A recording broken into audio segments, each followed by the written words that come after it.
Welcome back to Philippines Uncut. I'm Buddy Conan. Tonight's topic is remembering Edsa and conversations with General Antonio Sotelo. General, welcome back to our third and final segment. Pleasure to have you here. We ended our second segment talking about the Mama Sapano massacre. And a lot of questions on everyone's minds, really, is how come they weren't reinforced?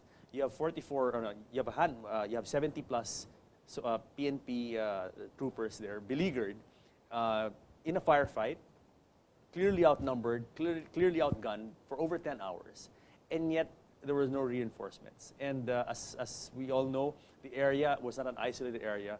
There were army bases nearby, and some, I understand, even a kilometer or so away. And so it begs the question, why weren't they reinforced? I mean, looking at it from the outside, sir, from an old soldier like yourself, what are your feelings about this? If I were the commander in the area, unless I was not told to stand down, yes, sir, I would have released the army and run after those guys who killed these 44. Yes, sir. But I want to emphasize that. Unless I was told to stand down. What if, sir, you were indeed told to stand down? What if there was an order from high up saying that, hey, we have a ceasefire, and no, you cannot, reinforce or send troops in because it might break the ceasefire agreement?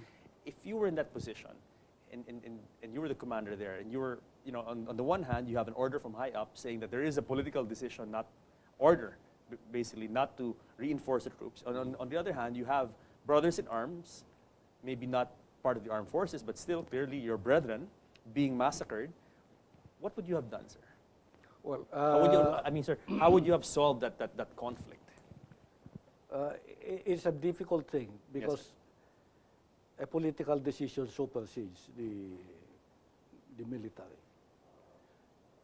That's why I said, if I was not restrained, yes, sir, I would have released. I would have sent the army. I would have thrown the army into battle. That's why I prefaced that. Yes, sir. That statement. Yes, sir. Yes, sir. So it clearly would put anyone really in that situation would really have to think very hard about what to do. Yeah. Because if there is a political decision, the political decision overshadows the military decision. Yes, sir. This is just like the case of MacArthur in the what was MacArthur? In the Korean War. Yes, sir. MacArthur was dismissed by the political leaders. Yes, sir. Because he didn't want to obey. Yes, sir. I have a question, sir. Let's say the commander, the area commander, the army area commander of the area, let's say he chose to defy or not obey the political decision and instead went on and with his men and reinforced the beleaguered troopers. Would he have been wrong to do that? Well, I don't think so, but this is Yes, sir. hindsight. Yes, sir. We cannot say. What could have happened after that? Yes, sir. We don't say. Yes. I can't say. I don't want to speculate. Yes, sir. But alam niyo how, there are many things I think that people are saying there are many things that the government could have done. For instance, you were in the Air Force, sir, for a long time, and some people are saying, how come they couldn't even send some helicopters to make a flyby? Sir, from the psychological impact of hearing those choppers from a distance, could have saved really a lot of those troopers' lives. It could have, the enemy could have probably dispersed hearing those choppers, thinking that a full reinforcement was on the way. Yeah. Yes, sir. Well, what I gathered is that they didn't have any air assets around. The air assets were in Zamboanga. And so they didn't have any helicopters around there. And the chief of staff said they did not ask for air support. You don't have to ask for air support. If somebody needs it, bring it there. Yes, sir. Yes, sir. But the convenient excuse is they didn't have choppers there. Yes, sir. And, a lot of, it's funny because in the aftermath of this thing happening, there are so many different versions and so many different answers given to why they weren't reinforced. At first, they were saying they didn't know where they were. So there was some difficulty pinpointing exactly where these beleaguered troopers were. And so, I mean, that explanation alone is quite funny because, yeah, as we know, it wasn't an isolated area. There were communities nearby, and the Philippines is a very congested country. So, a lot of people didn't really believe or found it hard to believe that the government did not know where they were. And so, again, more questions. The army people were nearby. I am sure that they could hear the gunfire, and it was persistent because they've been fighting from 5 to something like 6 o'clock in the afternoon. Now, don't tell me that they cannot determine the positions of these people. How come the MILF and the BIFF knew where to go? And how come our army did not know where to go? Yes, sir. If that is the reason they didn't know. I cannot get it. Yes, sir. If you ask me, really, I cannot get it. Because the MILF and the BIFF and the armed groups in the area who participated in the fighting knew where to go. Yes, sir. And our army, you mean, did not know where to go? Oh, my goodness. I cannot understand that. Yes, sir. In spite of their explanation. Yes, sir. I mean, these are just some of the questions, really. A lot of people have been asking themselves. I mean, lay people, such as myself, and people like you who were once in uniform, find it really hard to believe. But, okay, at the moment, there's a Senate investigation going on, a Senate hearing into this whole episode. What are your feelings about that? People have been quite unhappy with the way the Senate hearings have been being carried out because we're not getting a clear answer, really, about what happened in Mamasapano. It seems like everyone has their own version of a story, and everyone is answering in a not so clear way. What are your feelings about that? About how the search for the truth in this whole matter is being conducted, and it seems like there is an endless process of finger pointing happening. Parang no one wants to accept blame, really. I mean, some have, but it's not clear. Well, the crux of the investigation, we don't know because that was done in the executive session. Yes, sir. So that thing will come out in the report, what transpired in these things that they took up in that executive session must be so embarrassing that they cannot reveal it to the public. So let's wait until that thing comes out. Yes, sir. And so we can make a judgment. No, but my question is, what are your feelings about the way that people are not taking responsibility for this? Like there's an endless finger pointing going around. Like this is to blame, that is to blame, this is etc. etc. Well, I'm one of the people who is asking. Yes, sir. I'm one of the people who is asking. I really don't know why they cannot come in such clean. a very straightforward manner. Yes, sir. And tell us exactly what happened. Yes, sir. I don't know Yes, sir. why they cannot come in such a very straightforward manner and tell us this is what happened, period. And we can move on from here. Yes, sir. Talking about moving on, how do we move on as a people from this thing? I mean, what is the way forward? Do you think we should just sweep this under the rug again? In the Philippines, sometimes when things like this happen, people have very short memories. What do we do so things like this are not repeated? Well, it is reflective. The things we do reflective of the kind of people we are. This is really the kind of people we are. They call it, that's why we have this expression, Ningas Kugon. Yes. It's very sad, sir. Very sad. This is the kind of people we are. Yes, sir. Something like this happened, everybody is jumping. After that, everything settles down. And everybody goes on his merry way again. This is the kind of people we are. And if we want to change, we really have to change a lot. We are really...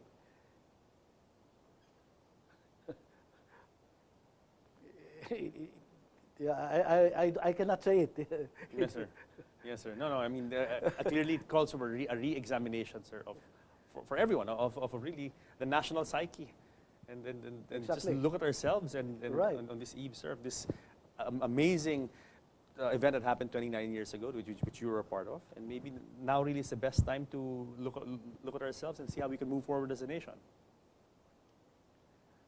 I think there are certain things in our society that we have to correct.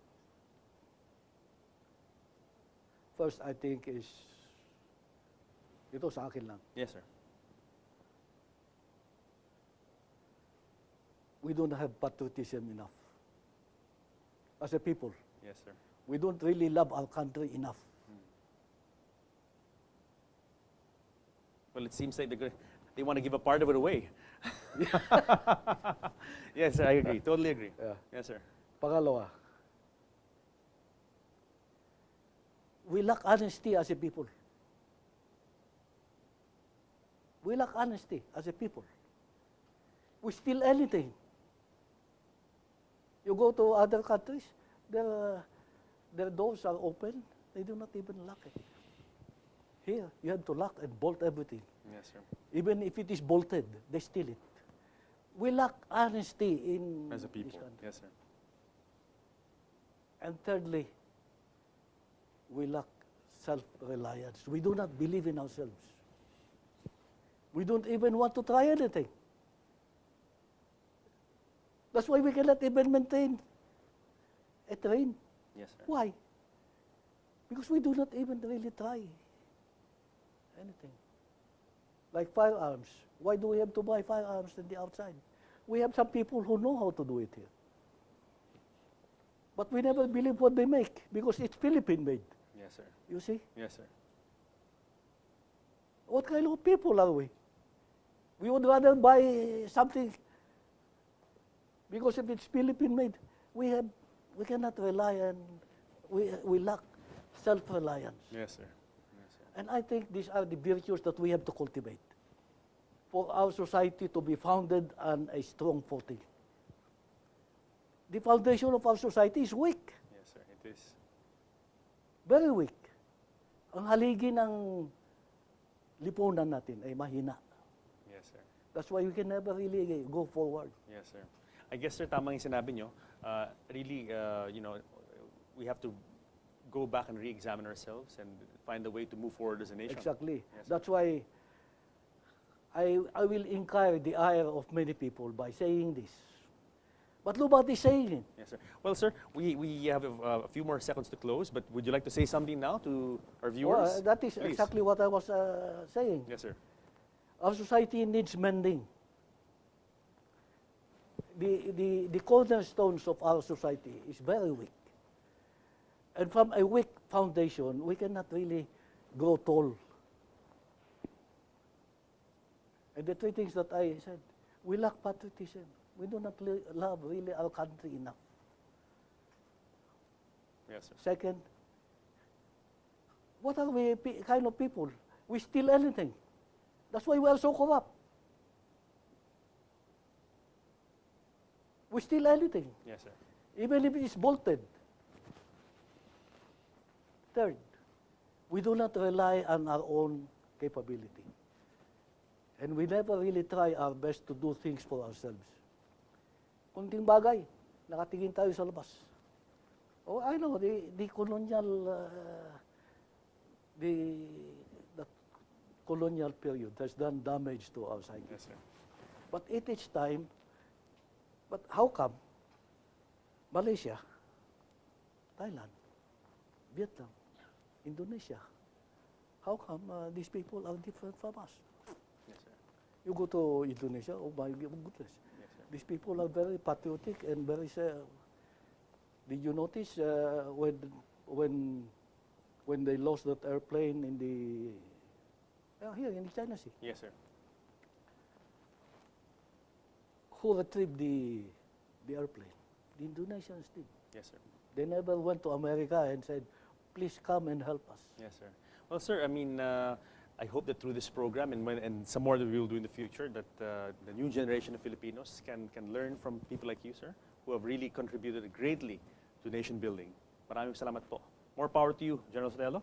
And again, thank you very much for the honor of coming on the show. It was a pleasure to have you, sir. And keep up the good work and inspiring Filipinos young and old, to do some sort of nation building and a renewal of sorts of the national Well, psyche. Thank you, sir. Thank you for inviting me and guesting me in this. I hope the ideas that I portrayed will do some prodding to the Filipinos to help themselves. Maraming salamat, sir. Thank you very much, General. Thank you. So, guys, I hope you enjoyed our show tonight, Remembering Edsa and Conversations with General Antonio Sotelo. Join us again next week here on the show where we talk about what matters to you guys because you guys matter the most. I'll see you next week.